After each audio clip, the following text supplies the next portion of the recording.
तो सिंथेसिस क्या होता है इस चीज़ की। दोस्तों अक्सर मैं बोलता हूँ कि किसी भी वर्ड का मतलब आपको जानना हो, आप उस वर्ड को ध्यान से देखिए। जैसे सिंथेसिस है, इसकी स्पेलिंग होती है SYNTHESIS। दोस्तों सिंथेसिस दो वर्ड से मिलकर बना है, सिन प्लस थीसिस। दोस्तों सिन का मतलब SYN, सिन का मतलब होता है जोड़ना, आपने सुना होगा सिंक्रोनाइज करते हैं। दोस्तों थीसिस का मतलब होता है थॉट। दोस्तों सिंथेसिस का मतलब हुआ when two are more thoughts, ideas and sentences are joined, it is called synthesis. दोस्तों सिंथेसिस का मतलब होता है जब दो या दो से अधिक सेंटेंस को या किसी भी आइडिया को, किसी भी थॉट को जब आप जोड़ते हैं दोस्तों, तो इस प्रक्रिया को बोलते हैं सिंथेसिस। दोस्तों सिंथेसिस मेनली तीन तरह के होते हैं दोस्तों। एक होता है सिंपल सेंटेंस, एक होता है कॉम्प्लेक्स सेंटेंस और एक होता है दोस्तों कंपाउंड सेंटेंस। सिंपल सेंटेंस को कैसे पहचानते हैं, आखिर किस तरह के सेंटेंस सिंपल सेंटेंस कहलाते हैं। दोस्तों देखिए सिंपल सेंटेंस को सीधा सा आप याद देखिए दोस्तों, एक ट्रिक बताता हूँ आपको।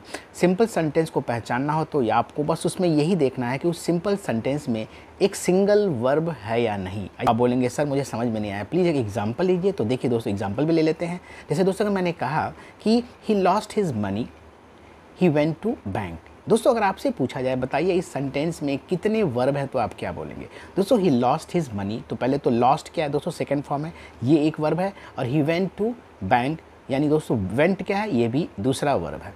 तो देखिए दोस्तों ये जो सेंटेंस है दोस्तों, ये सिंपल सेंटेंस नहीं है, ठीक है, क्योंकि इसमें दो वर्ब आया है। दोस्तों अगर मैं एक और एग्जाम्पल लूँ, जैसे दोस्तों मैंने कहा losing his money, he went to bank. अब देखिए दोस्तों यहाँ पे क्या है, ये एक सिंपल सेंटेंस है, क्योंकि दोस्तों लूजिंग इज मनी दोस्तों, तो यहाँ पे लूजिंग आपने बोला है तो ये वर्ब में काउंट नहीं होता दोस्तों, ये क्या है, ये पार्टिसिपल होता है, ठीक है।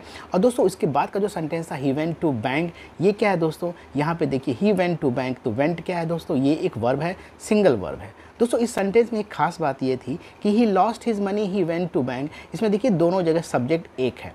सेंटेंस में दोस्तों सब्जेक्ट अगर सिंगल एक ही सब्जेक्ट बार बार रिपीट हो रहा है ना, तो हमें बनाने में बहुत आसानी होती है। I will tell you the trick कि कैसे बनाते हैं। लेकिन दोस्तों अगर सेंटेंस में अलग अलग सब्जेक्ट हो तो क्या करेंगे। Let me take one example दोस्तों। जैसे दोस्तों मैंने एक सेंटेंस बोला the teacher had entered the room, the students were quiet. दोस्तों यहाँ पे देखिए दो अलग अलग सब्जेक्ट है, द टीचर है और स्टूडेंट है। यहाँ पे देखिए दो अलग अलग वर्ब भी हो रहा है, टीचर हैड इंटर्ड, तो इंटर्ड दोस्तों एक पहला वर्ब है और वर यहाँ पे लिखा है वर, द स्टूडेंट वर, तो दोस्तों वर क्या है, दूसरा वर्ब है, ये हेल्पिंग वर्ब है, ठीक है। अब दोस्तों इसको आप सिंपल में कैसे बनाएंगे, तो आप क्या करेंगे, ऐसे बनाएंगे द टीचर। अब दोस्तों यहाँ पे देखिए हैड लिखा हुआ, जब भी कभी भी हैड आता है तो I will tell you the trick. तो क्या करेंगे, आप लिखेंगे having, the teacher having entered the room. दोस्तों अब ये क्या होगा दोस्तों, जो इंटर्ड है दोस्तों, अब ये क्या होगा, ये पार्टिसिपल है, ठीक है, ये पार्टिसिपल है दोस्तों, अब ये वर्ब नहीं रहा। अब फिर आप लिखेंगे द स्टूडेंट्स वर क्वाइट। तो इस तरह से क्या करेंगे, आप उस सेंटेंस में देखिए यहाँ पे बस एक ही वर्ब है, वह है वर, ठीक है। सब्जेक्ट भले ही दो है दोस्तों, मुझे उस सब्जेक्ट से मतलब ही नहीं है, मुझे बस वर्ब से मतलब है, वर्ब सिंगल है, वर, ठीक है। तो दोस्तों आई होप आप समझ पाएंगे सिंपल सेंटेंस क्या होता है और कैसे पहचानते हैं। दोस्तों नेक्स्ट वीडियो हम लोग देखेंगे दोस्तों आखिर सिंपल सेंटेंस हम लोग कैसे बनाते हैं, इसके लिए किस ट्रिक को फॉलो करते हैं। तो प्लीज़ अगर वीडियो इन्फॉर्मेटिव लगा प्लीज़ को लाइक और शेयर कर दीजिएगा। आपने मुझे फॉलो नहीं किया तो प्लीज़ फॉलो भी कर लीजिएगा। मिलते हैं नेक्स्ट वीडियो में, बाय बाय, टेक केयर।